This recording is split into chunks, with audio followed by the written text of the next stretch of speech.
Rotary Club of Centennial. Much better, thank you. Cheryl, would you like to inspire us this morning? I certainly would, except I need... Good morning, everyone. I shall be telling this with a sigh, somewhere ages and ages hence.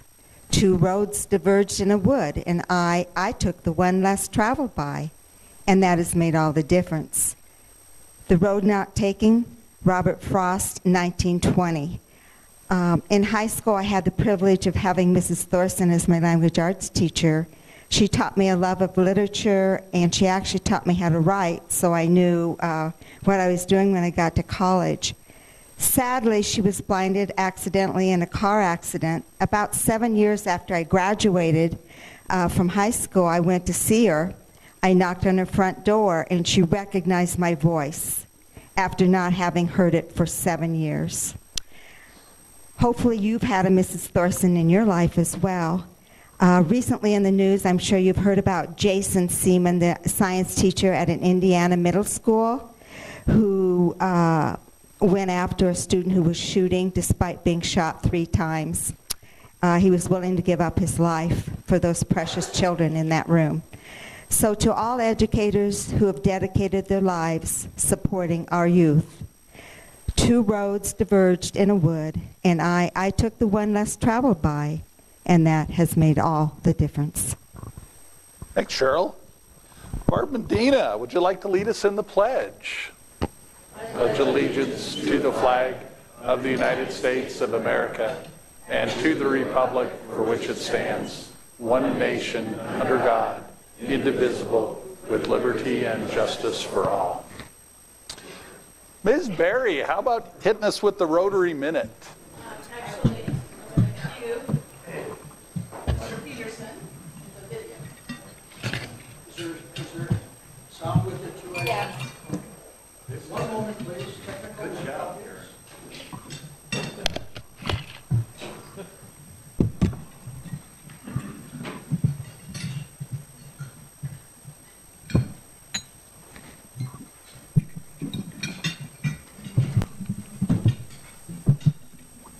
What would we do without John Peterson running the show up here?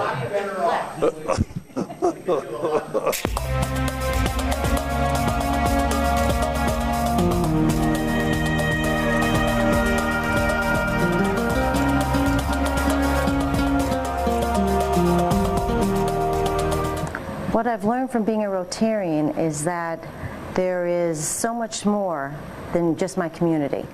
As you know, the years have gone by, I've become much more internationally focused and understand that there's so much more that I can do as a part of a bigger whole than I could ever do on my own. We may see ourselves as different individuals, but we're all connected. And therefore, serving other people actually serving yourself. And that is a very important lesson I've learned as a member of this great organization. You know, I've learned that every action I take has a reaction, and to always be cognizant of how that will affect other people is very important. And in a larger sense, how much a small group of people can accomplish when they put their minds to it.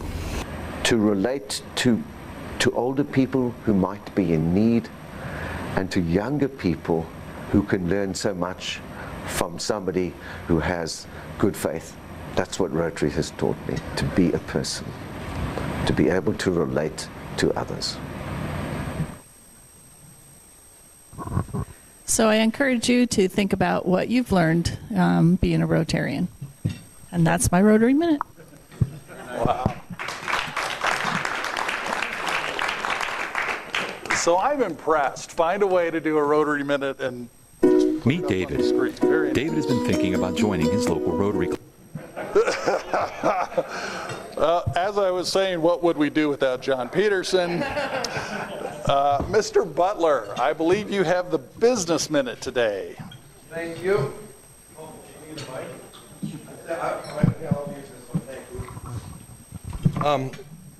What a fortuitous, here, let me see if I can get this thing started.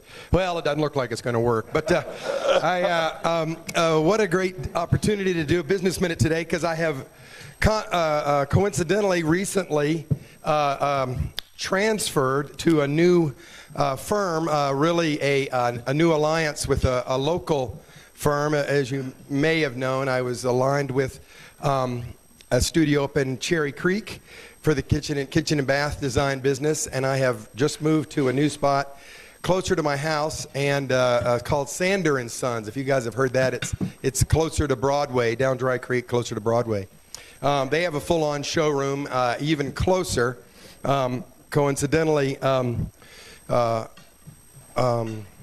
we are doing a job for the Hopes right now, and it's going to work out pretty good.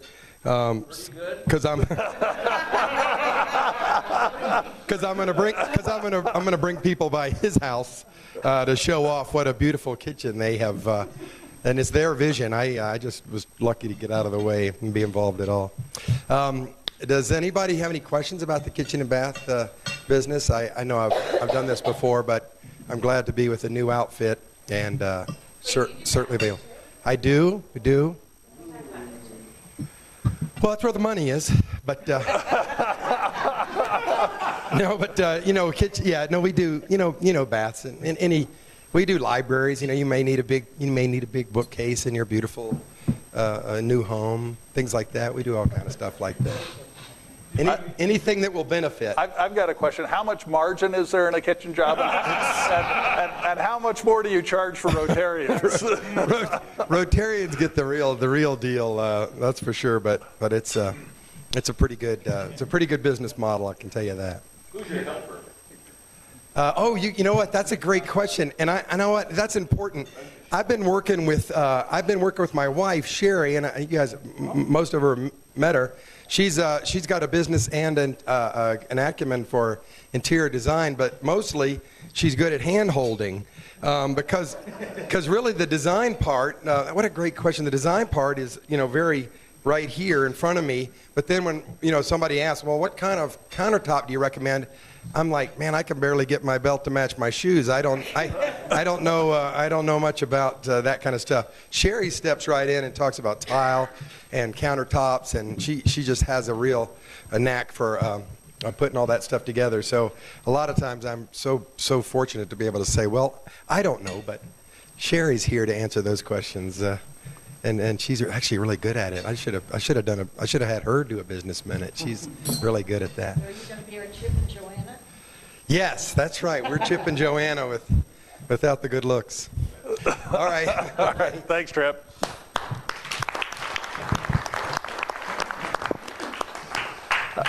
I'd like to thank Paul Horiuchi for setting up yet again. Much appreciated.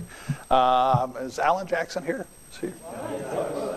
He left? Okay, great. Mr. McCarty, I see you waving your hands. Are you ready?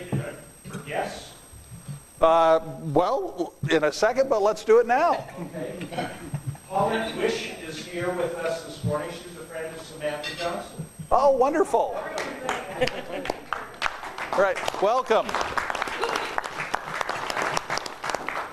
Grab a seat, and we've also got Ann Gross here today. She's our speaker, so we'll be introducing you to a greater degree a little bit later.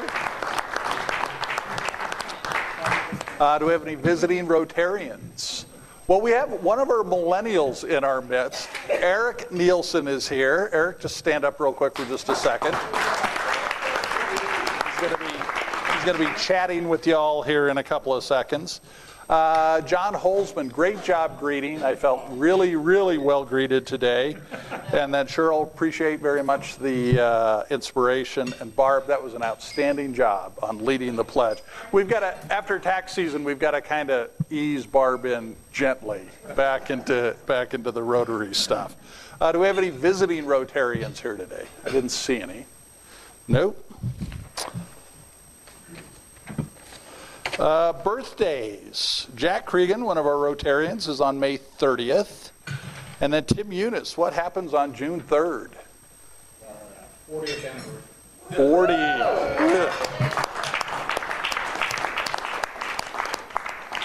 D is a saint, I tell you, an absolute saint. That's You're absolutely right. All right, getting back into announcements.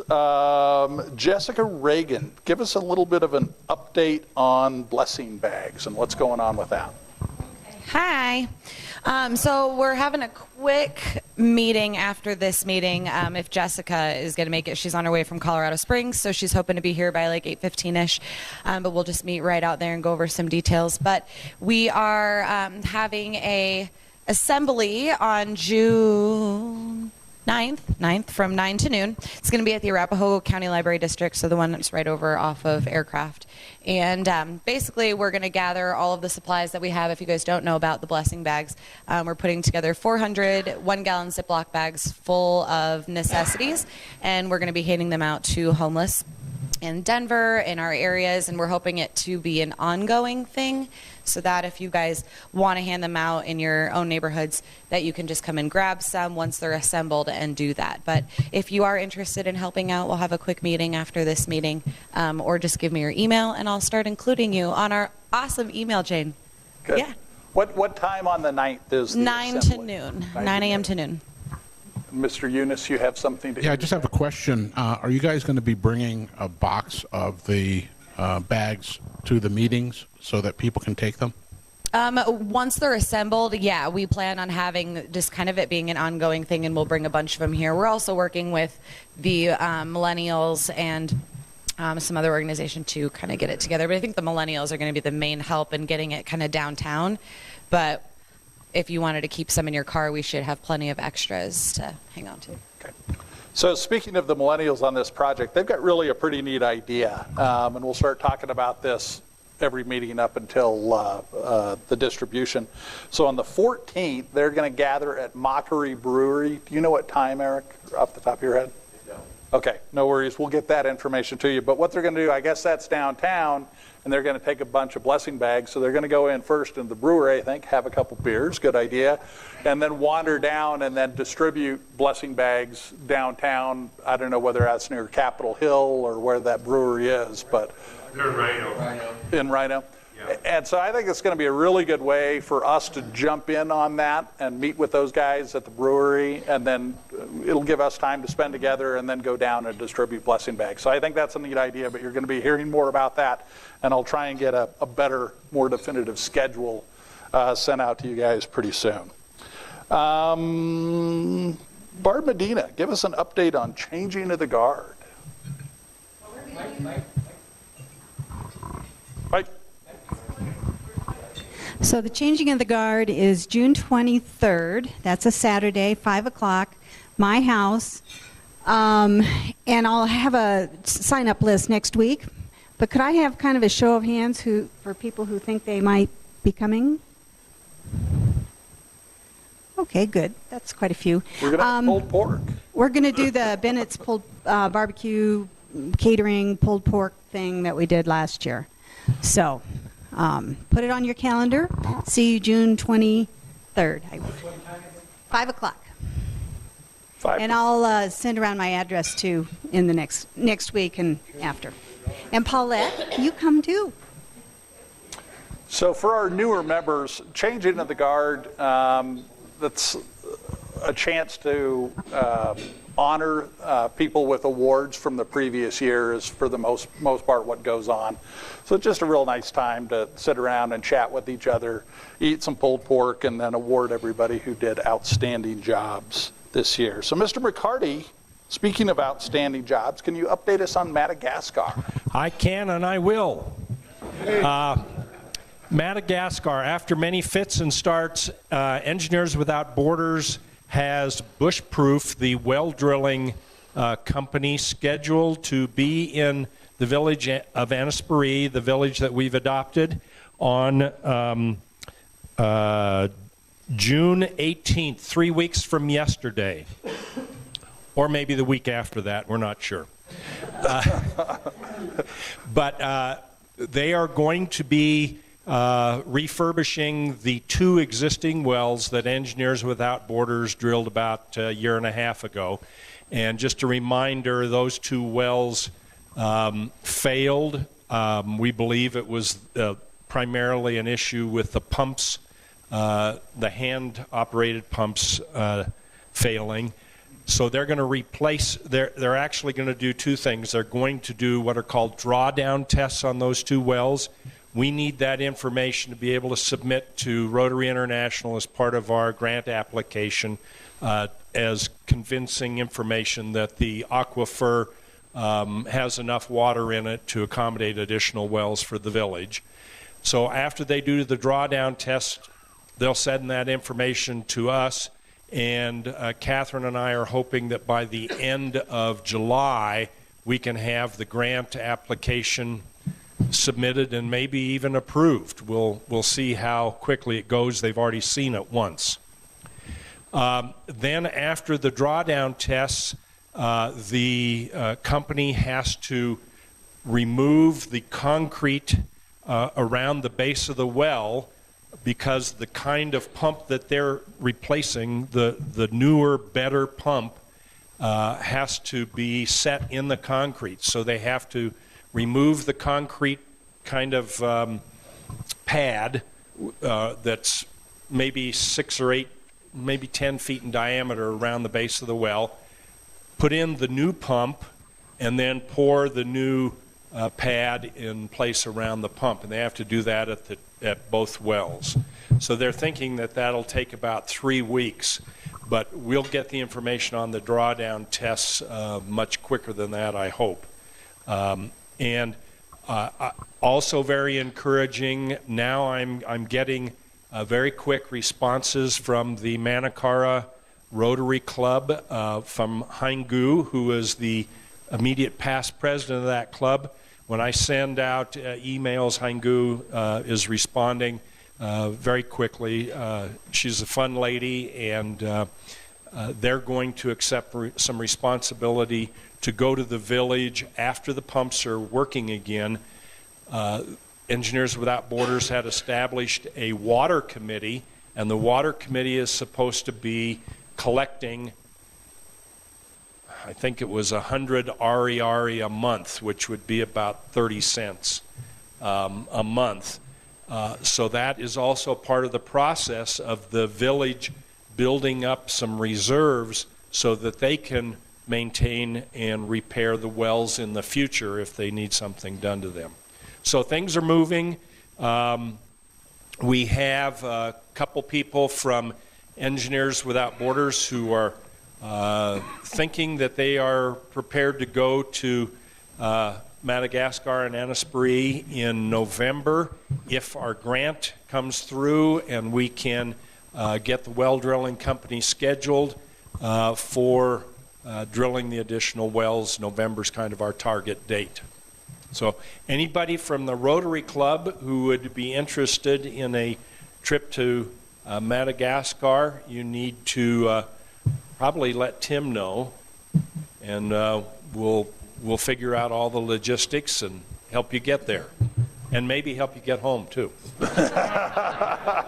Great. Any questions about Madagascar and the project there? Great. John, great update. Thank you very much. Appreciate that. Tripp, did we have another guest come in? I guess for the speakers, I told you to do that, didn't I? She's the guest of the speaker. Oh, guest of the speaker. Wonderful. And your name is? Catherine Dockery. Catherine, thanks so much for coming. Very much appreciated.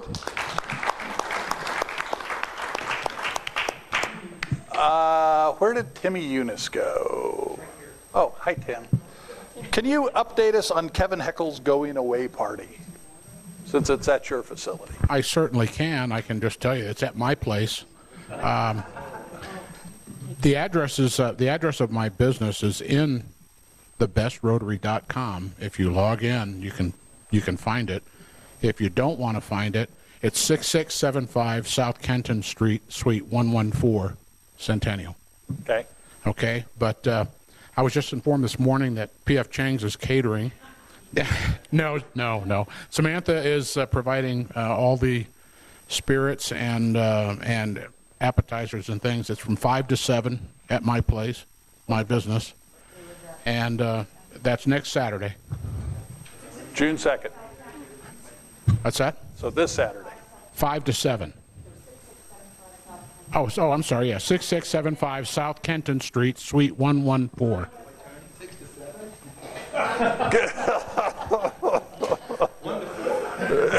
Get out the whip, John. Yeah. Time for a little corporal punishment for Mr. Tripp back there. June 2nd, which is this Saturday, this coming Saturday, June 2nd. So Samantha, are you dipping into your vast stores of alcohol reserves? Okay, all right. And maybe the wagon. Maybe the wagon. Mr. Nielsen, let's talk about summer kickoff. Good morning. It's that time of year, Rotary beer sales, and I am enthusiastically taking that over from Tim this year. Thank you. With lots and lots of help from Tim. So thank you, Tim. He's done a great job and has it all organized, and I just have to make some calls and send some emails every once in a while. June 9th, I know John sent out an email a few weeks ago, and we've had a really good response. We did a sign-up genius for the shift sign-ups. So June 9th is summer kickoff. All of the events are at City of Centennial Park, just down the road here. We have several slots filled. We're going to do like a early and a late shift, so 4 to 6:30 and 6:30 to 9. When I looked this morning, the only slot that didn't have anyone signed up was for ID checkers for the second half. So you don't have to be big and burly, but you do have to be able to read IDs. At night, provide a flashlight. But if you're interested, please sign up, and we'll maybe send that out again one time just to get the link out.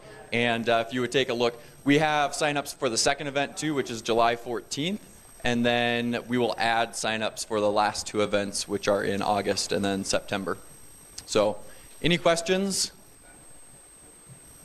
Yes, Tim. How many of the millennials do we have? Currently signed up, I don't know that any of them are signed up other than my wife and I. I do have to get the whip out. I missed our last meeting. I had a drill that weekend. But I'm encouraging them to get signed up too, and the earlier I think it's on their calendars, the better. Need some young bodies to help unload the beer. Yeah. You got it. And we may reward them with some beer after the end of the event. Just saying. It's good incentive. Yes. So thank you. Yeah. All right. Thanks, Eric. Much appreciated. And did you notice that no one clapped louder than Tim Eunice when Eric mentioned that he had taken over? Ms. Henshin, would you like to... Not today? Okay. Never mind. We'll go on. Travel gifts. Dr. Paul. Well, thanks to Paul Fritzler, I think he's gone, and his wife Diane, they got us a verbal in Santa Fe. How many of you been to Santa Fe? Oh, good. Well, we went and walked the plaza. You know what that's in the plaza, don't you? The natives are all selling their wares. So, I like shiny things, so we bought something for the ladies. Sorry, guys. Okay, a copper earring. Those kind of look like fishing lures, too, so they could... and a copper bracelet. Yeah, bracelet. Well, I couldn't leave the men and kids out of it, so the following week when we went to the wildlife sanctuary. Ann, where are you? What? Ann, you took our group to the wildlife sanctuary. Well, it was chilly, and so we went to the gift shop, and I said, this would be great for the kids, the grandkids in our club. So. You got a grandkids? I would wear that. That looks great.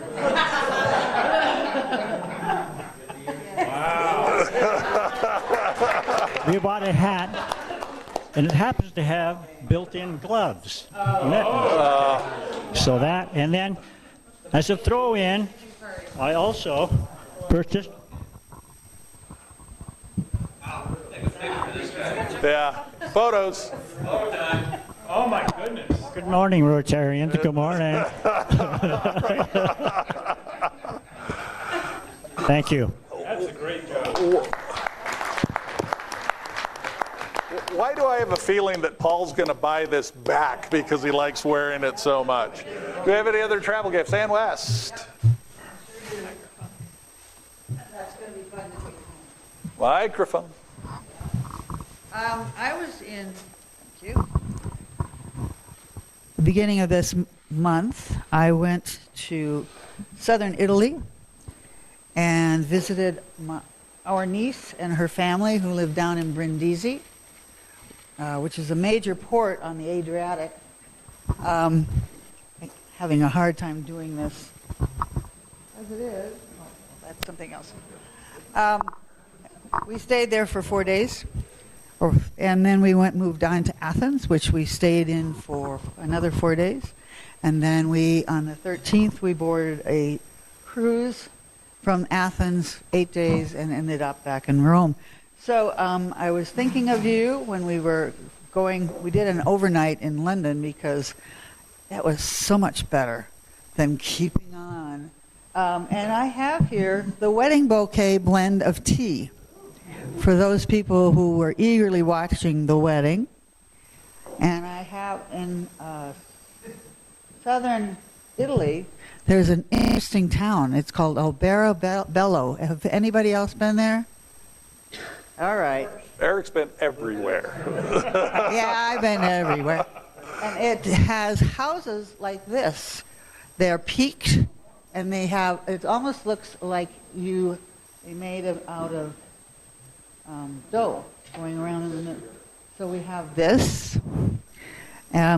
These are called Trulli houses. Trulli. And then last but not least, in Athens, I brought the bag. All right. I wanted to buy something that was carpety in Kushadasi, but that was too expensive. So I wanted to buy a beautiful silk blue carpet for us, but my husband says, nope. So it was a great trip, recommend it, and that's about it. Great, thanks, Ann. Any other travel gifts? Oh, duh. We have one. Exactly. So if you didn't see on Facebook, this weekend was a lifelong dream to go to the Indy 500, and I'm going to try to do this without crying because it was a really emotional weekend. It was a dream of my dad's, and I didn't realize how much I needed a morning at Indy until I was there. So, anyway, I just want to say a sincere thank you to Karen and John. It was like home week. They set us up well. They gave us all the tricks of the trade, except we weren't smart enough to figure out John's instructions for the traffic. We learned a little bit of the hard way. It was absolutely magical. I know it seems like racing to everybody. You're in the stands and you don't feel it, but they start singing. You get the national anthem, you get God Bless America, and then the entire stand sing Back Home in Indiana. And it's something that is just special. And I had to sort of explain to all these redneck older gentlemen why, as the green flag dropped and you heard the roar of the engine, I am absolutely bawling. But it was awesome. One of the coolest experiences from being a Rotarian is that I don't know if you guys remember 3 or 4 years ago when Joe Varengi, we met him from Aero, and he came in and he told us about the Sam car. And I stayed friends with him. He is our title sponsor for our State of the City, or Aero is, I should say. And so he surprised Eric and my friends Sue and John and myself with rides in the Sam car. We got to drive it, and I have to tell you, I have so much respect for what Sam Schmidt did going up Pikes Peak. The easy part is steering your head, but how you have to control your breath to accelerate, hold speed, decelerate, everything that he does, and he does it as a quadriplegic. It's absolutely astounding. And the dreams that they have at Aero for where they want to go with that is pretty profound. They're looking at ways to make people with disabilities more mobile, including building suits that they can wear that actually could go under clothes so it's not uncomfortable. And Sam Schmidt is full on board, and they're looking for ways to how do they use the technology and Caterpillars and big routine equipment so that they can put people with disabilities back to work and give them independence and things like that. So it was absolutely magical weekend. And so just we did buy gifts.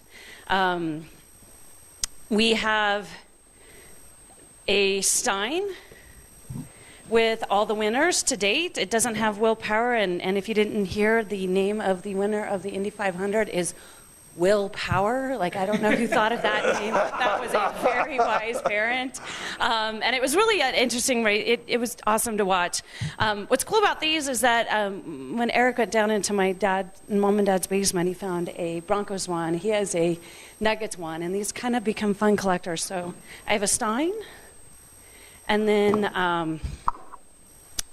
a hanging for your wall. So anyway, we are hooked. And just like Karen and John, I am renewing my parade tickets, and I'm going to renew my tickets, and it's going to be something that we'll coordinate with these guys, or we'll put them up for auction. But if you've never been, it's crazy. It's worth all the, you get the coolness of the race and the craziness of all things redneck and drunk and concert-ish, and it's just, it's awesome. It was a taste of Americana, so thank you. All right, great.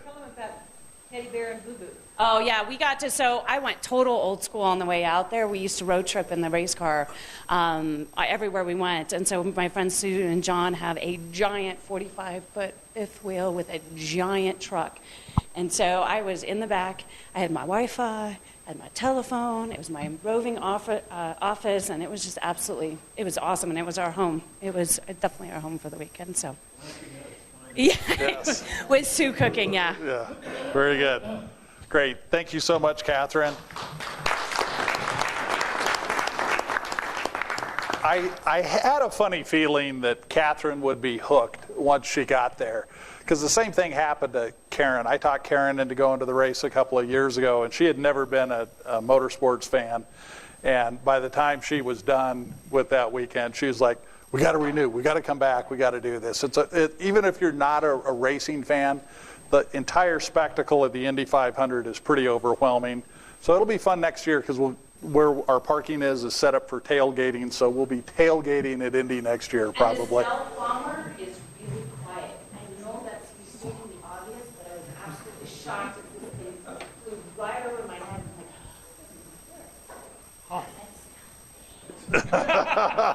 Yes. Any other travel gifts? Brad, I believe you're the Happy Buck King today. Sure. I hope everybody's feeling happy. So I'll start it off. I got 3 Happy Bucks. And so if anybody's struggling to be happy this morning, remember yesterday was Memorial Day. So maybe think of somebody that we lost or somebody that you appreciate in a happy way. And that's how you can contribute. So I'll start off. The young man who passed away that served in Afghanistan, he passed away on the last day of April. He was from my hometown of Berthoud, Gabe Condi, and Condi is a unique last name, and I had a schoolmate named Condi, so I'm suspecting it was his son. So that's one Happy Buck, is to my appreciation for him. The second one is Joan and I got a pop-up camper and took Josh camping last weekend down to the sand dunes. So that was really fun. Really dry down there. If anybody's been down to the sand dunes, that river runs in front of the sand dunes, and this is supposed to be peak season, but it wasn't even running in front of the sand dunes. It's so dry down there. And so we had to take an SUV back up higher in order to find the stream. And we did find it, and Josh had an amazing time. The third one is, I just had an extra $1 in my wallet, and I just figured I'd donate it, so I'm just happy to be here. So, all right, who wants to start? All right, John. I have a memory dollar from my father, who was a captain in the Army Air Corps. He bragged he fought the Battle of Seattle. He was a doctor, and his responsibility was keeping all of the folks building airplanes at Boeing Field healthy enough to continue building them. Thank you. Anything else? Going once. All right. Samantha. Hello, I have a thankful buck. After being gone for 2 weeks, I came home to a leak in my shower, which was dripping onto my kitchen table. And I thought, oh, God, what am I going to do? Who do I call? And I thought, ooh, Trip will know who to talk to. So I reached out to Trip, and he connected me with a plumber who apparently is also a bounty hunter. Who knew exactly? So after he was done catching fugitives, he was able to come and fix my shower ever, and I really appreciate it. So thank you. Did he check you for warrants while he was there? Did he check you for warrants while you were there? He did check out my Okay. There's a happy buck. Just had a great Memorial Day. Went to a very moving ceremony at the Parker Cemetery for Memorial Day. And it's summer, and it's going to be a great summer, so I'm happy. Cheers to that. I have $1 for a great Memorial Day weekend with my daughter, and of course the French Open is on, which is amazing. Rafa's playing right now. I had to leave before it was over. They had a rain delay yesterday, so he's back this morning playing. Anyway, and my other one is for Friday. We had the 50th anniversary celebration for Centennial Airport, and our speaker was Sully from the Miracle on the Hudson. And I want to tell you, it was amazing. If you thought you saw the movie, you didn't see everything. So it was a really, really great event. We had about 600 guests, and a very successful event and a wonderful time. I listened to his co-pilot once. He came spoke for our group, and even hearing him speak is amazing. This is a Memorial Day remembrance dollar. My dad died on May 28th, which was Memorial Day in 2001, and that coincidence has happened now the 4th time, which was yesterday.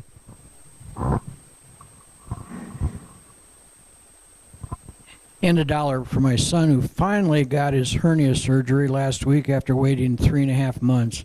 Everything went well, and we're hoping for a quick recovery.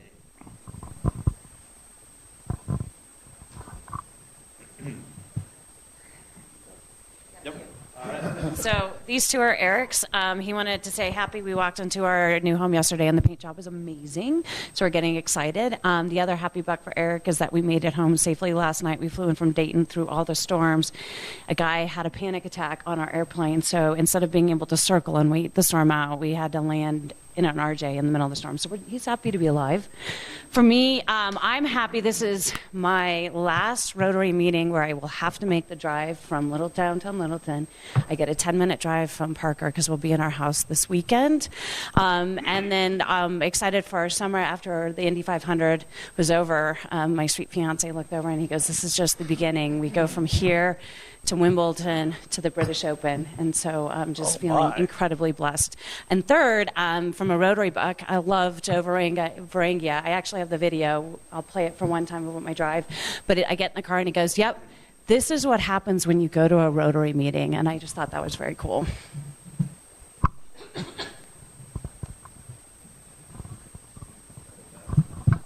Well, I'm just happy to announce that I'm organizing a safari, and we are going to meet at club number 3, and we're going to follow Bright Creek all the way to the mountain to see if we can find that elusive cat. And maybe Samantha could get this bounty hunter to come along with us, and maybe we could find him.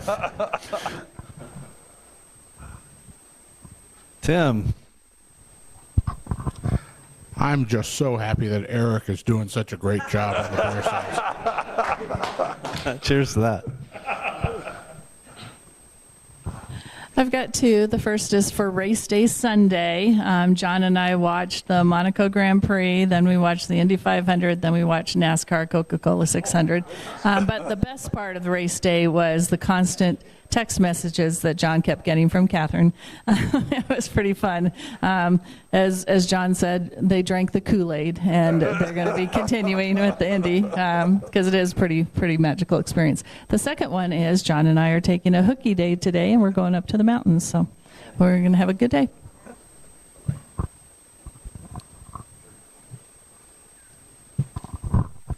This is just a happy buck that the 3 weeks went fine. My husband and I didn't fight, and we didn't even. No. And we didn't gain any weight. I have two. Another Memorial Day dollar. I was watching Channel 31 last night at 9:30, I don't know if anybody watched that, but there are, I believe, 8 cemeteries throughout the world dedicated solely to soldiers who have died, and there's also some those that are missing in action, so I didn't know that. And my second dollar is to Tripp. He's doing a great job. And John, in response to your margin, the day after I gave Tripp a check, he and Sherry bought a sailboat.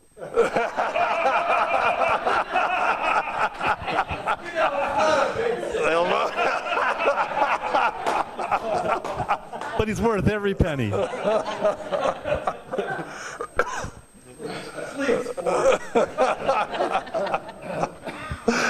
For those of you who are newer in the club, Catherine's father raced Formula Vs for 8 years when she was very little. So that's where the race car stuff came from.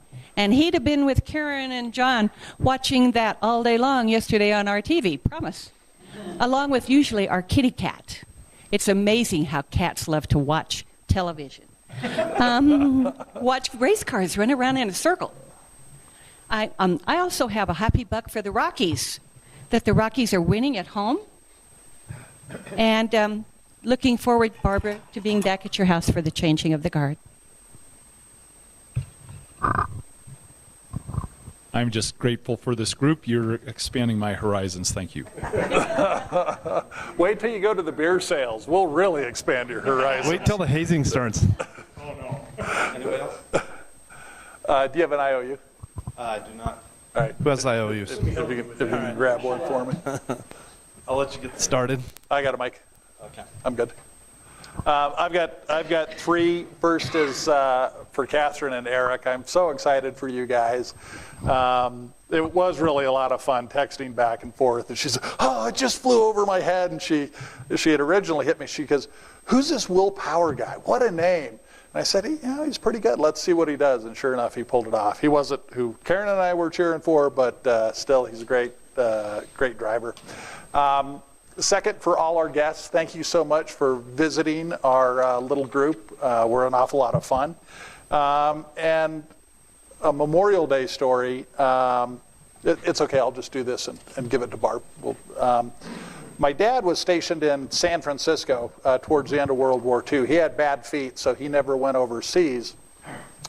But he was working in the MP's office and also working for one of the generals. And he got a call one day and down to the motor pool, and they asked him to start driving the general's wife around. And he said, that's okay.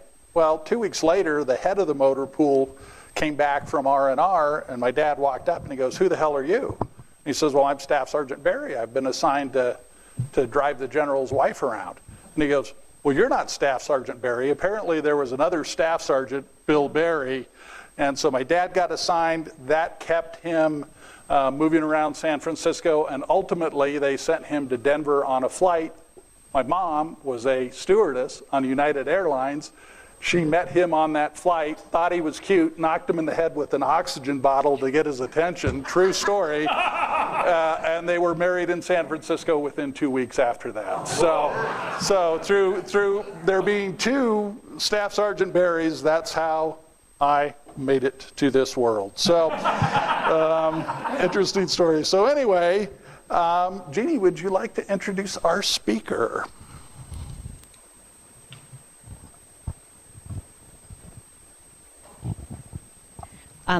Also, I live right by Fort Logan. You should have heard all the planes flying over my house yesterday. It's always fun. I'm going to introduce Ann Gross, and I'm going to try to read it off of her phone. She has a PhD, a doctorate degree in clinical psychology from Duke. Too bad Andreas isn't here. And is the author of the award-winning book, The Polio Journals, Lessons from My Mother. The phone is giving me more information. Gross was raised from birth by a paraplegic mother, yet the two never discussed her disability. It wasn't until her mother died when she read her diaries and discussed the Gross. Come on, stay open. It won't open. Okay, it's really little. Well, anyhow, this is Ann Gross and Mary Alice. It's too hard to make this thing sit still. Mary Alice brought her in because she has been associated with Meals on Wheels, and we're glad to have her here.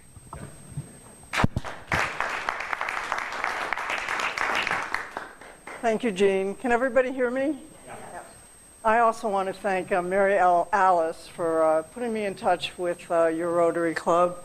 I know Mary Alice when I was on the staff at TLC Meals on Wheels, and Mary Alice is a volunteer there, and I know she is the engine behind Prime Timers, so I also want to thank her for her tireless efforts in the community to help seniors. Today I'm going to share with you my story of being raised from birth by a mother who never walked. My story begins in 1985. I was home one day and I had returned about a week earlier from Los Angeles for my mother's funeral, and the doorbell rang.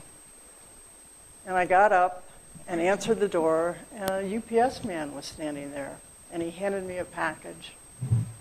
And it was from my father. And I took the package into the kitchen and sat down at the kitchen table and opened the package. And inside the package were a series of journals that my mother had written towards the end of her life.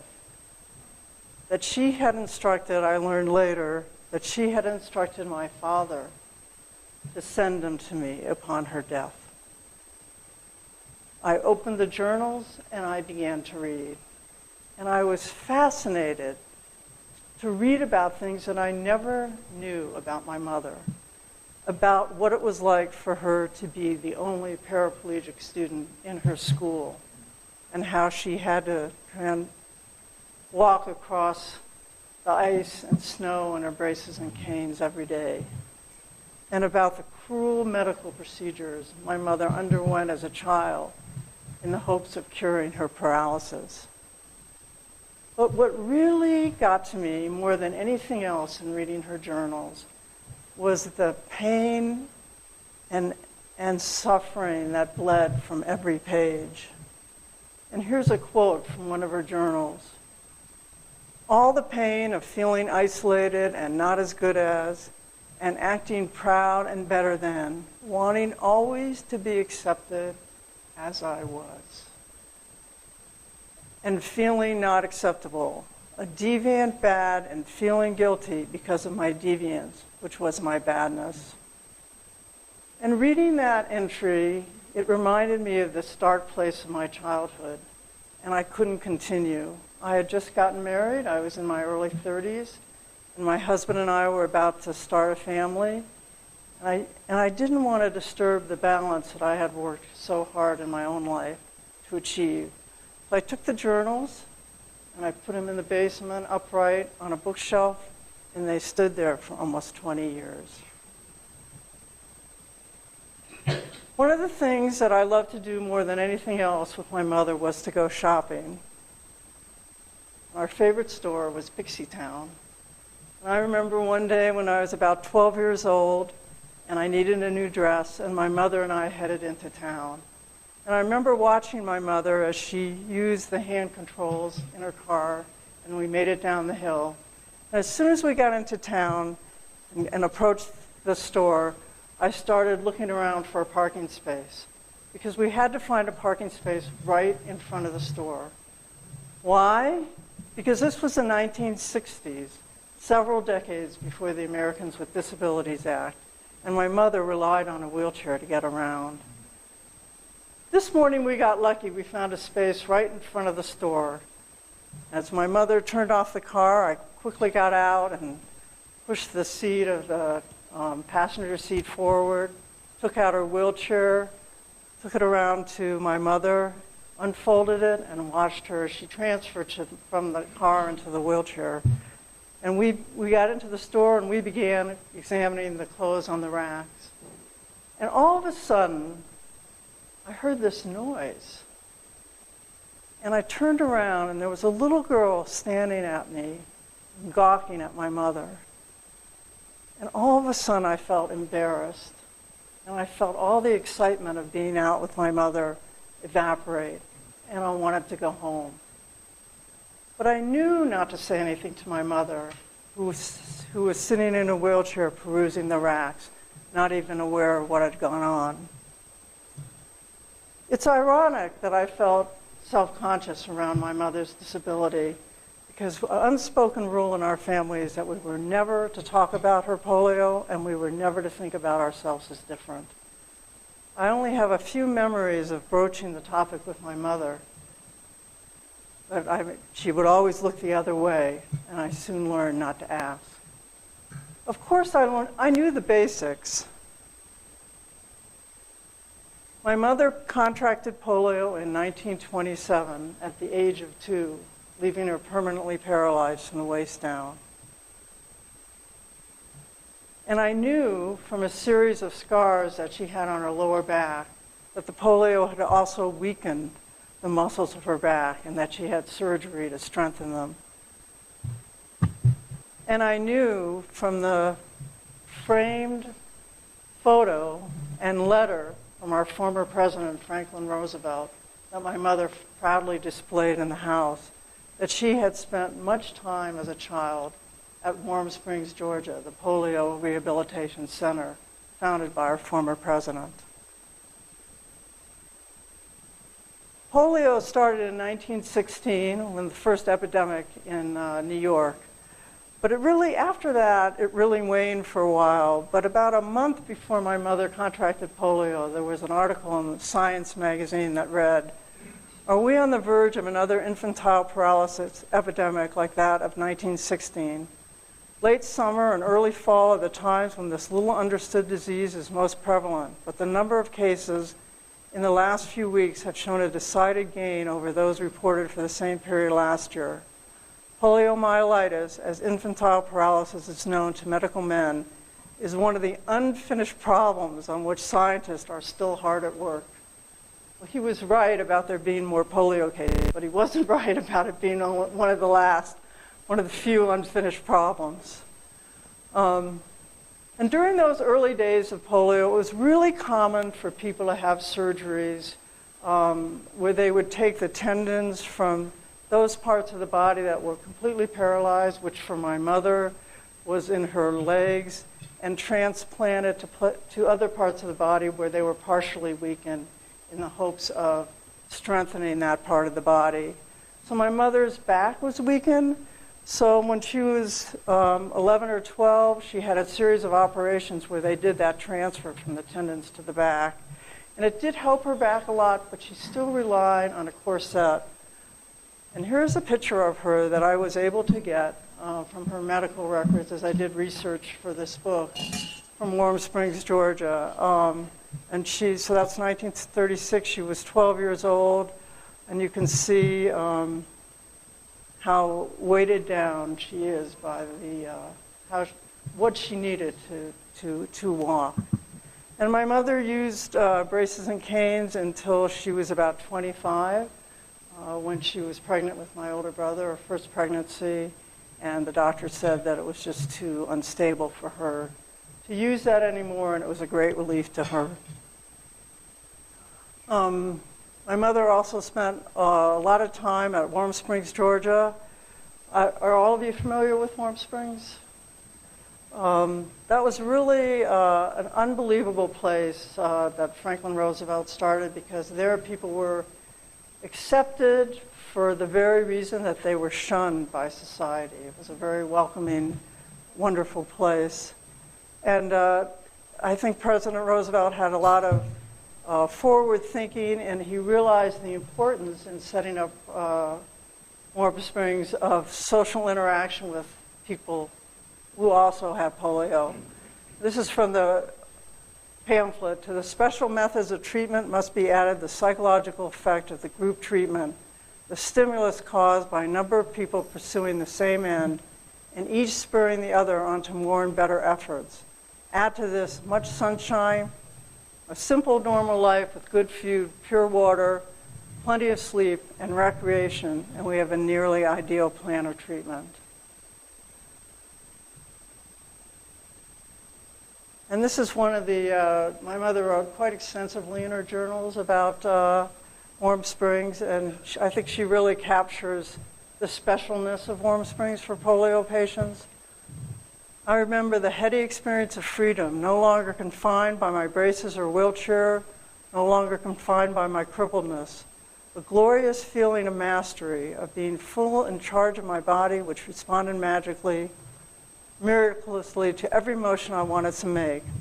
Above the water, under the water, in the air as I went diving, flying from a sitting position on a diving board into my wondrous water world. The ecstasy of movement for sake of movement, swift and sure and unfettered.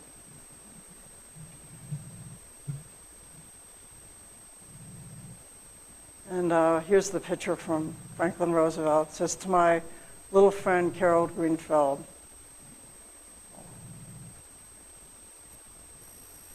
My mother's silence conveyed the message that her polio and her paralysis was nothing more than a minor impediment. And that notion was reinforced by her accomplishments. My mother was a professional harpsichord player who played at Carnegie Hall and recorded with Igor Stravinsky. And also by the presence of a handsome husband. My father, if I can take the liberty of saying, was very handsome, and 2 children, my brother and myself. My mother started playing the piano when she was about 6 years old, and she never thought that she could have a career in that because of the foot pedals. She couldn't use the foot pedals. And when she went to Bennington College, she was the first paraplegic student to ever go to Bennington College in Vermont, and as a sign of the times, my grandfather had to pay out of his own pocket to have some of the banisters put on the stairs so that my mother could make it up to the cafeteria, and sometimes she just couldn't do that. People had to bring her food. But when she went to Bennington, one of her professors there suggested that she change the piano to the harpsichord, and so she was able to have a career there. And there's a couple things I want to point out. For one, you can see the picture from Franklin Roosevelt. That was a big inspiration that she kept in her music room. But the other is that if you can look at her feet, usually when most people sit, their feet are touching the ground, and that gives them a sense of balance. And so for my mother, who would spend 6 to 8 hours a day practicing, and here she's shown with a group that she was part of, the Baroque players, she didn't have a way of grounding her body, and over time, playing and performing in concerts took too much of a toll on her body, and when she was in her 40s, she had to give up her career, which was a very difficult time for her.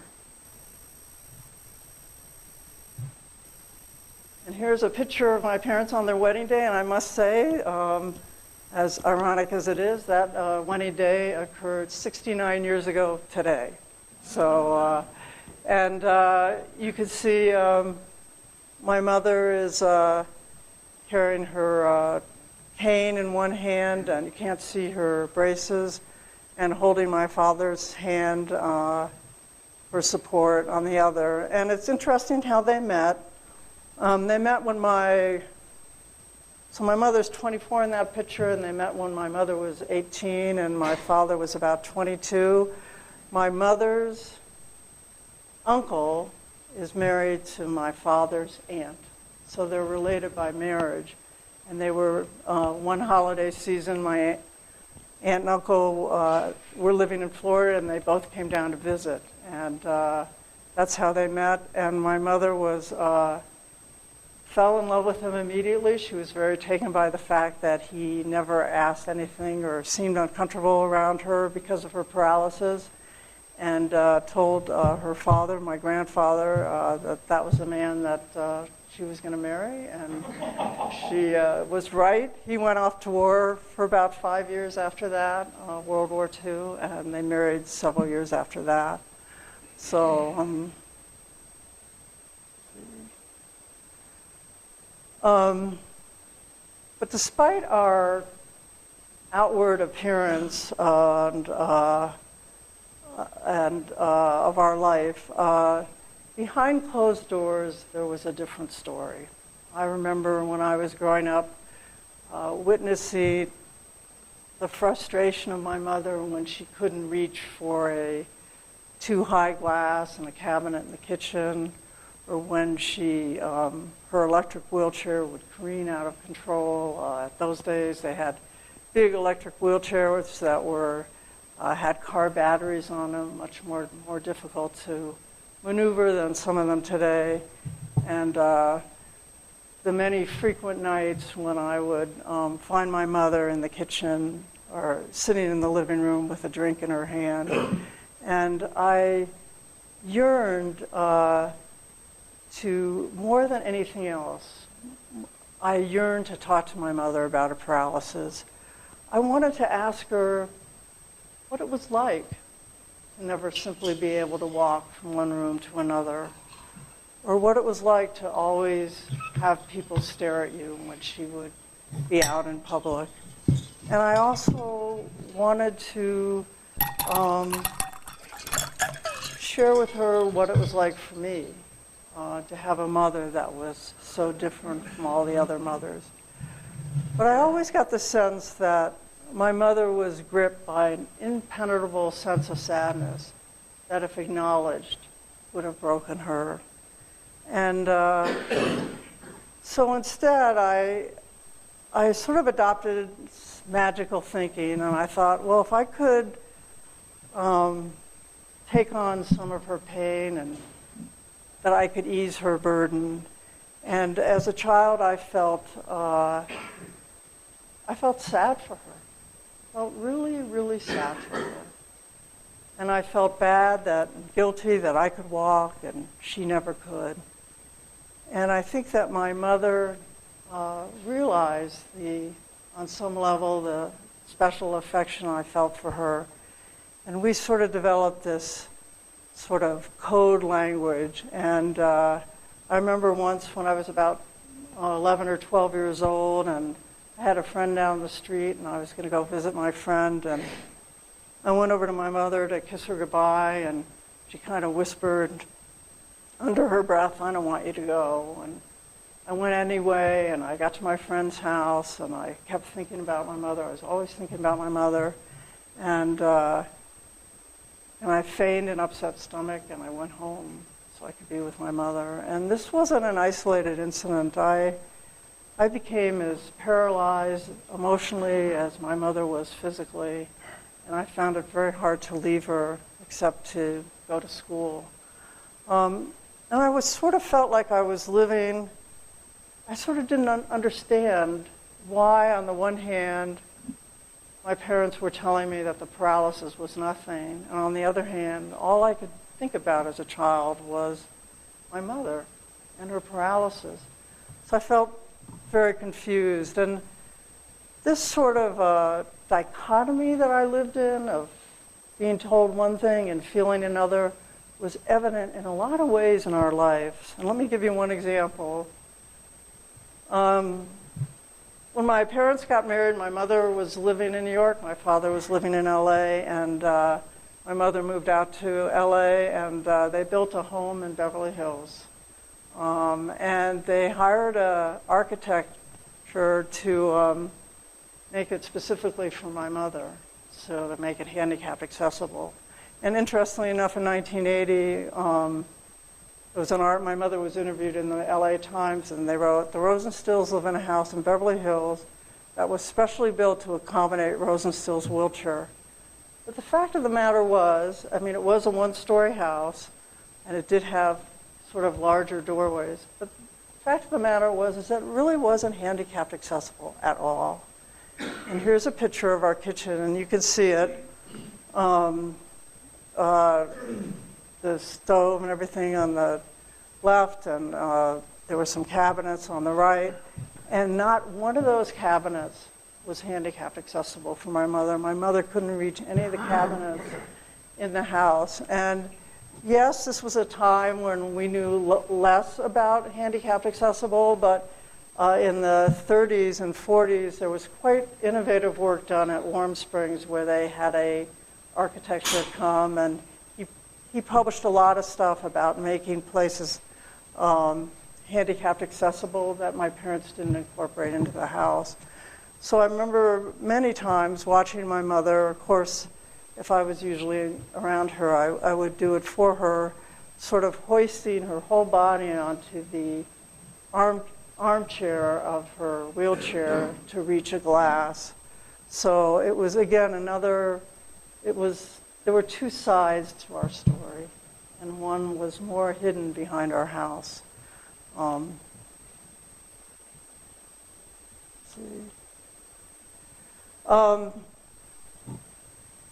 Sort of fast forward a little bit into our lives. After my sort of special affection for my mother sort of turned to resentment in high school, where I wanted to be more independent, and we had a sort of tumultuous teenage years. I know that's not uncommon, but and I left for college, and soon after I left, my mother became quite ill with post-polio syndrome. I'm sure, are people familiar with that in here? It happens about 3 or 4 decades after people have polio, and it's really a cruel blow, I think, to polio patients, because polio patients in particular were kind of encouraged to work hard, and for my mother, who spent 20 years in braces and canes, walking and transferring in and out of her wheelchair to her car and her wheelchair to the toilet and stuff, their bodies start to break down. And especially those parts of their body that were spared by the polio, kind of overworked, for all those years.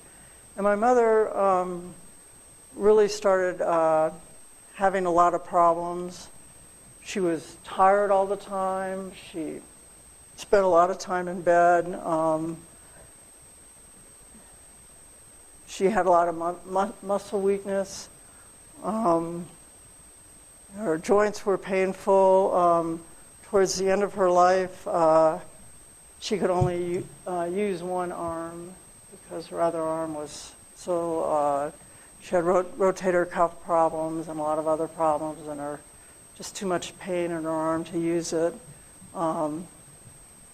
And towards the end of her life, she really got out of bed. And I was living, those last several years, I was living both in Denver and I was at Duke getting my graduate degree. And I was determined that I was going to go home and talk to my mother about it. I knew that I didn't have much time left, and I wanted to do that. But every time I went home and saw her in her weakened state, I decided I couldn't do it. And here's a picture. Somebody took a photo of her. A friend of hers took a photo of her right before she died, and you could just tell that she, just just how battered she looked. And eventually I lost my opportunity. My mother contracted, she got cancer and died within a couple of months after that. But I always think that the polio is what killed her. And fast forward about 18 years later, my father died, and he was still living in that house that my parents had built over 50 years earlier. And my brother and I went to clean out the house, and in every nook and cranny, there was another journal. So on top of the journals that my father had sent me on her death 18 years earlier, I found a series of other journals scattered all over the house. And there was a box that my mother had, and in the bottom of the box was an outline of her life. And I thought it was the outline of a book that she was planning to write. And so I decided soon after my father passed that I was going to complete my mother's, what my mother had set out to do, and tell the story of her life. So I, got back those journals. I retrieved the journals from my basement. read all the other journals and did a lot of research. It took me 6 years to write the book and to research and visit all the places that she had grown up and visit Warm Springs. And this is what I learned. It's supposed to come on, it's not nothing. The dark feelings I had throughout my childhood, which I felt that day at Pixie Town, were the same feelings my mother had every day of her life. But now I had a name for them, shame. And there's that, back to that initial entry. And feeling not acceptable, a deviant bad and feeling guilty because of my deviousness, which was my badness. There's a good but a little bit convoluted definition of shame, that when we feel shame, we feel at the very heart of us that there's something wrong or deviant or not good about ourselves, as compared to something like guilt, which is just feeling about a specific behavior. I feel guilty about something I did. Shame is a feeling that there's just at the very heart of who I am, some deviousness. And where did the shame come from? I think shame comes from both our own personal situations and from society at large. This is a picture of my grandfather, and he's holding my mother's older sister, Jane. And when Jane was 2.5, my grandmother took her to a party. It was like February, and had this dress for her and wanted to show her off. And it was a very cold day, and put her in a light dress. And a couple days later, she contracted pneumonia and died. And my grandmother always blamed it on herself.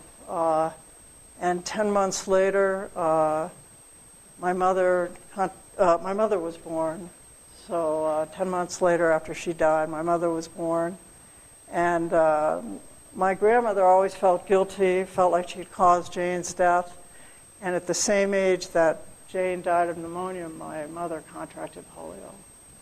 And my grandmother always felt that it was a punishment to her for what happened to Jane.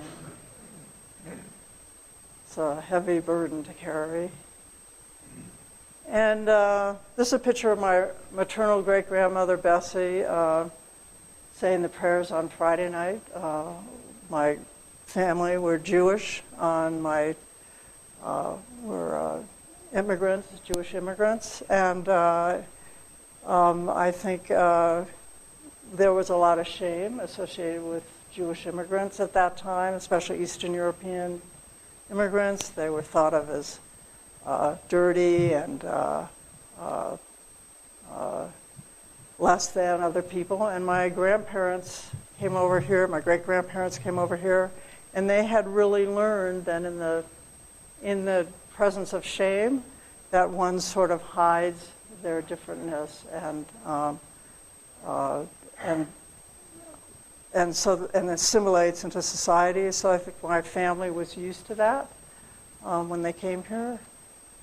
But also our society at the time didn't think very highly of people with disabilities.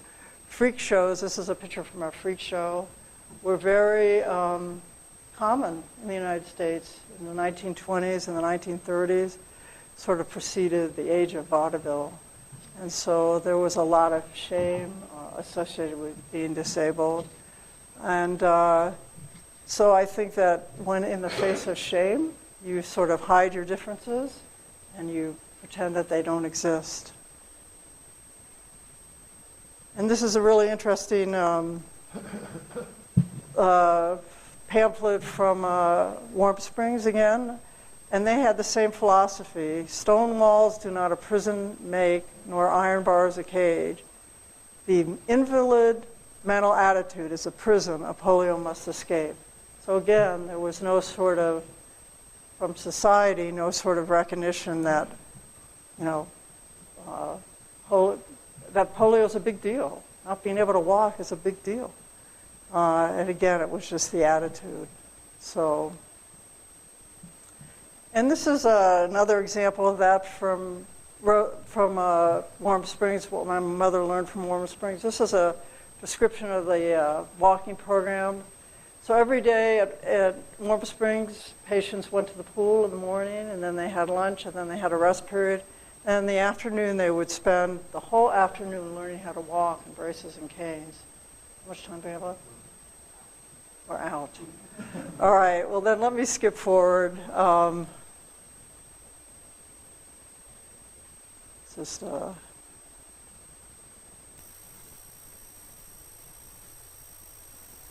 So these are the lessons learned. When society views you as deficient, you silence your differentness and internalize society's perception of yourself.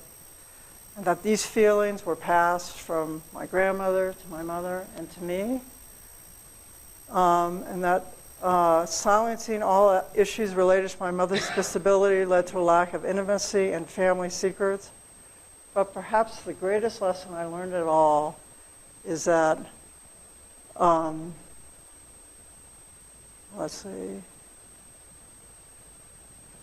that my mother's journals was truly an expression of our close bond, and that my mother and I were not any different. Thank you.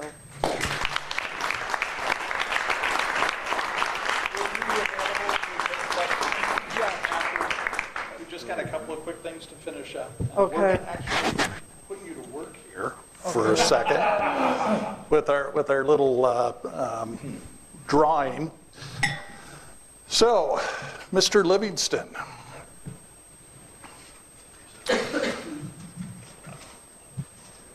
We draw a ticket and read the last 3 statements. Okay. Well, my glasses, but I'll try. Maybe Mr. Berry will help.